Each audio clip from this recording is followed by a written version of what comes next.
Hello， 大家好，欢迎参加汉语综合课，我是李老师。同学们，我们今天学习第18课，寒假你打算去哪儿旅行？请同学们跟着老师读。寒假你打算去哪儿旅行？很好，请同学们再读一遍。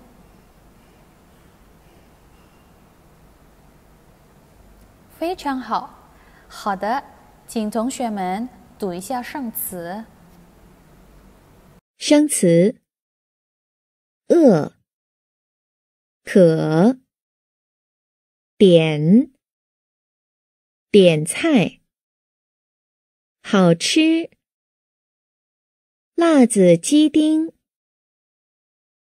糖醋鱼、粥、放假、寒假、外地、零下、冰灯、冰雕、开玩笑、玩笑、计划、兵马俑、船、游览、峡、天堂、山水、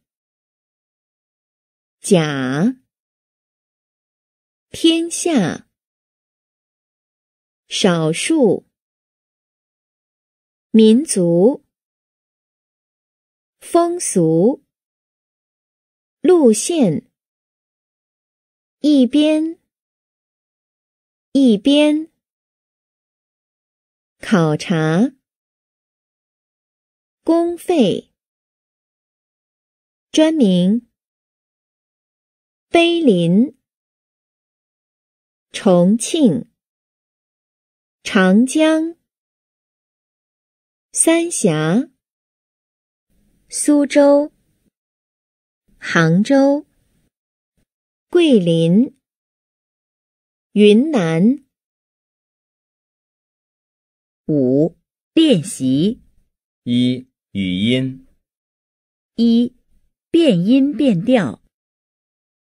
寒假、行家、考察、好茶、外地、代替、山水、3岁、少数、手术、民族、民主、风俗、风速、路线、录像。非常好。好的，我们学习第一个生词饿。虽然吃了饭，但我还是很饿。我没吃早饭，现在饿极了。是不是很简单？我们学过这个生词。好，第二个渴，太渴了，买瓶水喝吧。我没吃饭，也没喝水，现在又饿又渴。好，第三个生词，点菜。我要点菜。你们谁点菜？你点吧。好，同学们看一下，这个是菜单daftar menu。菜单。刚才看了菜单以后，那我们就来一个辣子鸡丁，和一个糖醋鱼，这两种菜真好吃。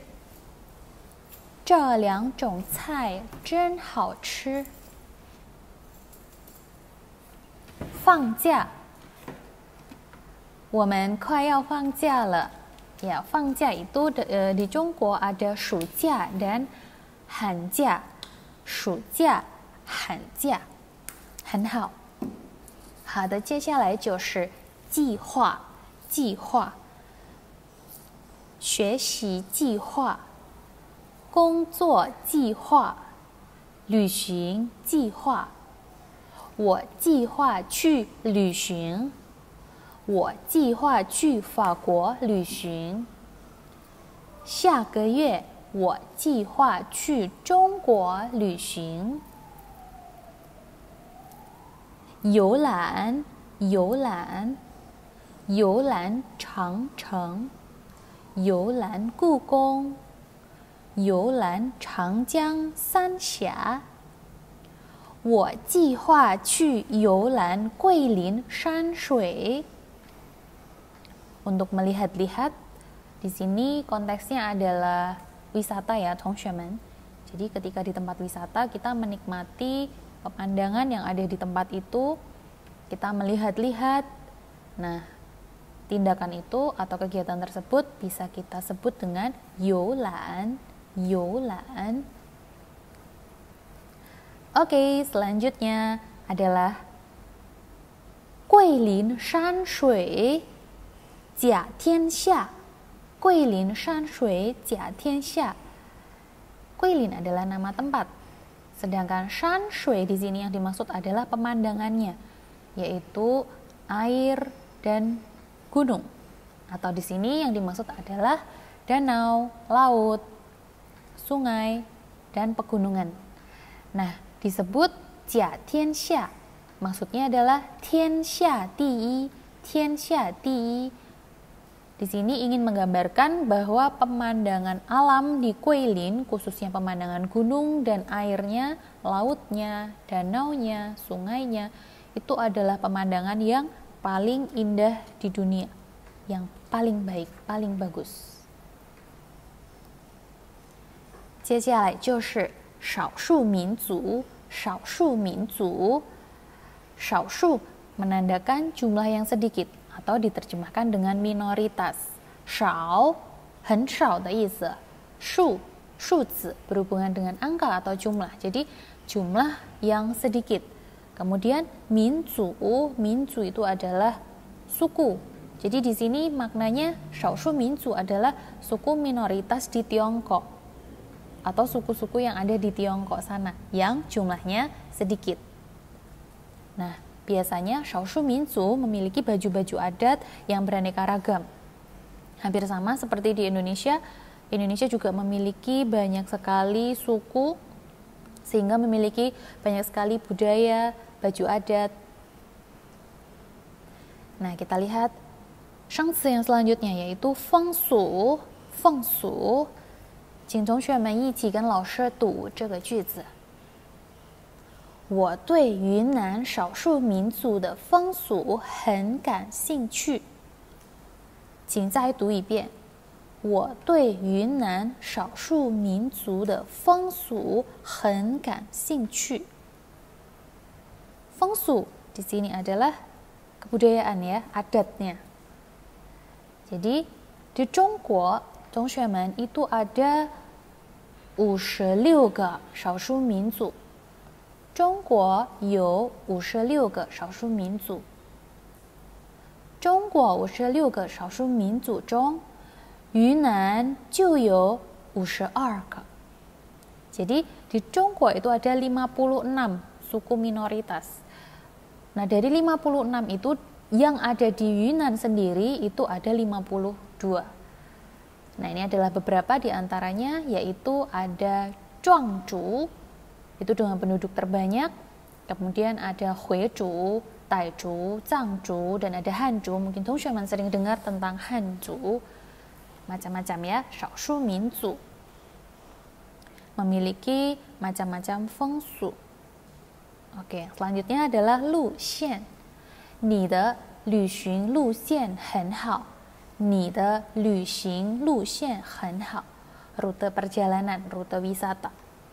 Mungkin contohnya seperti ini, ada yang pernah berwisata dengan membawa peta atau rute yang seperti ini. 接下来就是考察，公司要求我利用假期一边旅行一边考察。 Jadi di sini seorang karyawan diminta oleh perusahaannya untuk melakukan apa? 考察, untuk mengobservasi, untuk menginvestigasi, untuk meneliti, melihat, memperhatikan, menganalisa sesuatu hal di suatu tempat. Nah, mungkin di sini karena kita belajarnya tentang liburan, budaya, dan tempat-tempat wisata di Zhongguo, kemungkinan orang ini diminta untuk melihat penduduk di sana atau shaoshu minzu yang ada di sana, mungkin juga daerah wisata yang ada di sana. Jadi sambil jiaqi, sambil berlibur, sambil bekerja, sambil observasi. Kemudian yang selanjutnya adalah gongfei. 原来你是公费旅行啊，原来你是公费旅行啊。公费的意思是什么呢？就是我们自己不用交钱，我们自己不用交钱。Jadi dibiayai, sudah ditanggung mungkin oleh pemerintah, oleh negara, oleh instansi atau oleh perusahaan.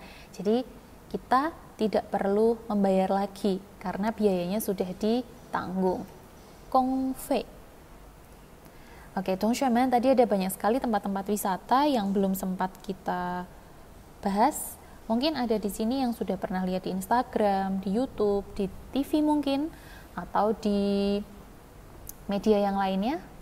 Ada banyak sekali tempat-tempat wisata di Zhongguo. Kita coba lihat beberapa yang ada disebutkan di Shengci Biao, yaitu ada Bingteng dan Bingtiao itu ada di Harbin di bagian paling atas, paling dingin dari China, tetapi di sana sangat unik karena mereka bisa mendirikan tempat wisata dari es. Tetapi kenapa tidak cair ya esnya ya? Nanti di Kewan akan diceritakan karena 那儿白天已经零下20多度了。 Nah, karena di sana udaranya minus, jadi sangat dingin. Mereka akhirnya bisa membangun istana es atau hiasan dari es yang bisa diberi lampu, seperti tadi yang Bingteng. Nah, ada lampu-lampunya seperti ini, jadi cantik sekali.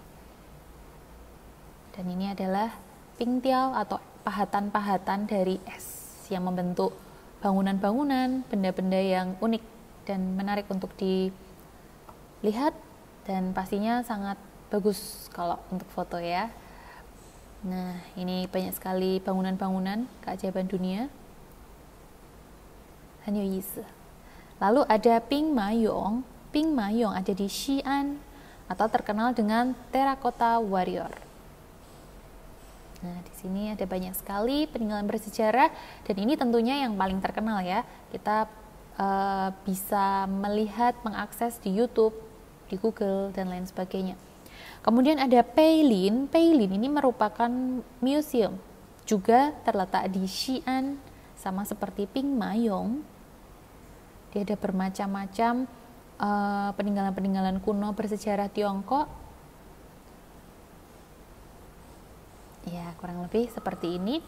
Kemudian di sini juga dikenalkan nama-nama tempat, baik itu nama kota, juga nama-nama tempat wisata ya. Salah satunya ada Chongqing. Chongqing dia disebut sebuah kota metropolis di Tiongkok. Kemudian ada Changjiang. Changjiang itu sungai. Di sini ditulis juga di Shengci Biao, Yangtze. Mungkin terkenal dengan nama itu ya, diterjemahkan di dalam bahasa Indonesia. Dalam bahasa Mandarin disebut Changjiang, 很长很长的河. Kemudian ada Changjiang Sanxia. Changjiang Sanxia ini adalah ngarai. Ngarai itu apa ya? Canyon ya, atau canyon seperti ini. Nah, ini adalah di salah satu bagian di Changjiang, salah satu sungai yang terpanjang di Tiongkok. Kemudian Suzhou. Nah, kita sudah pernah belajar ya di semester sebelumnya ada Suzhou dan Hangzhou. Masih ingat ada istilah Shang you Tiantang, Xia you Suhang. Kita sudah pernah lihat videonya juga ya, teman-teman nanti bisa lihat lagi di YouTube. Ada sangat banyak sekali video yang meliput tentang Suzhou, Hangzhou dan banyak sekali destinasi wisata Tiongkok. Kemudian ini adalah Guilin tadi yang ada Museum Beilin. Nah, Guilin juga tidak kalah indah, tidak kalah menarik dari tempat-tempat yang lain. Kemudian Yunnan.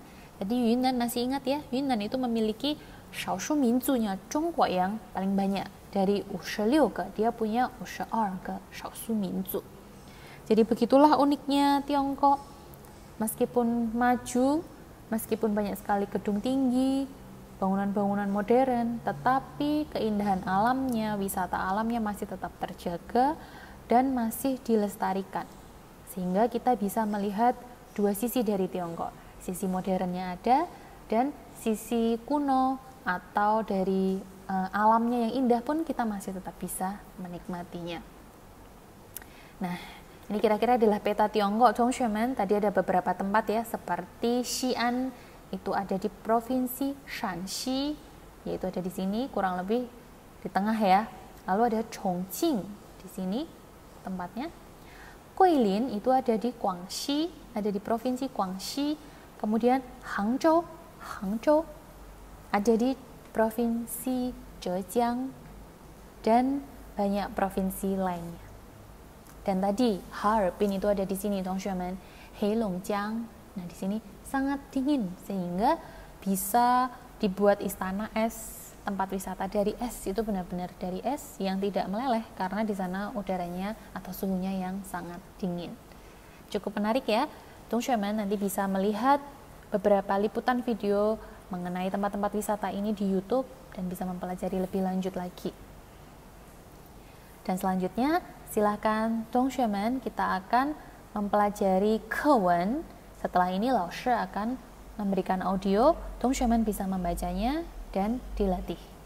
Kemudian silahkan dipelajari berulang-ulang beberapa grammar yang sudah pernah sebetulnya ini, tapi mungkin dibahas lagi dengan contoh-contoh kalimat yang mungkin berbeda dari yang dulu sudah kita pelajari. Silahkan dipahami. Kemudian latihannya dikerjakan. Di sini ada latihan di halaman 119, bagian 3, bagian 4, kemudian bagian 5 di halaman 120, dan di halaman 121 ada bagian 6, 7, dan bagian 9 untuk xie hanzi. Lalu bagian 8 ini ada tu hou shuo. Nah, untuk hari ini Lao-Shi minta teman-teman membaca bagian 8 ini dan dikumpulkan di sepadan dalam bentuk MP3. Lalu pada pertemuan selanjutnya kita akan membahas latihan soalnya dan tu hou shuo bagian 8. Bagaimana itu tu hou shuo, Lao-Shi? Tu hou shuo, setelah teman-teman membaca, mempelajari maknanya, kemudian teman-teman bisa menceritakannya kembali dengan bahasa sendiri. Bagaimana isi dari cerita ini? Tetapi tidak hanya dari ini saja ya, tetap dari kewen yang utama, kewen yang di halaman 110 sampai halaman 112, teman-teman juga tetap paham. Nanti bisa menjawab pertanyaan dan bisa berinteraksi ketika membahas kewen. Nah, cukup sekian sampai di sini. Hari ini videonya tidak panjang. Lao-Shi berharap teman-teman tetap menggunakan waktu perkuliahan, yaitu sesuai jadwal 7.30 sampai 10.50 untuk belajar komprehensif. Kalau bisa diusahakan diselesaikan juga hari ini di hari yang sama perkuliahan. Jadi tugas selesai, teman-teman tidak perlu mengambil atau chou shijian di hari-hari berikutnya untuk mengerjakan ini. Jadi cukup hari ini belajar ini. Gitu sepertinya lebih fangbian ya, lebih menyenangkan. Nah, kurang lebih begitu dari Lao-Shi. Jika ada pertanyaan boleh ditanyakan kepada saya. Selamat mengerjakan tugas, jaga kesehatan dan tetap semangat. 谢谢同学们，我们下课再见。